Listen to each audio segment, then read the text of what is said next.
আসসালামু আলাইকুম। ভালো আছেন? বাচ্চার বয়স কয়দিন? 10 দিন।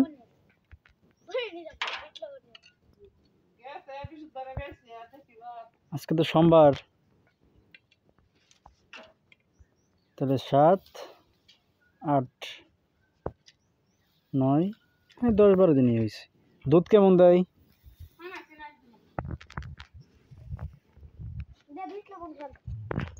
না, গাভীরে কি খাবার টাবার খাওয়ান?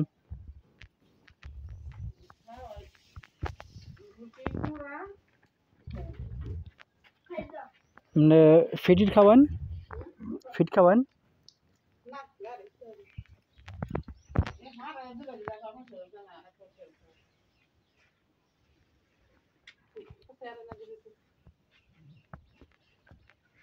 দেখ, মাশাআল্লাহ, ভালোই তো। বাছুরটাও সুন্দর। না, বাছুর একটু বড় হোক, খাই একটু বড় হলে মনে করেন যে বাছুরটা তো ভালোই। ষাঁড় বাছুর, বড় সড়ো তাড়াতাড়ি হইব।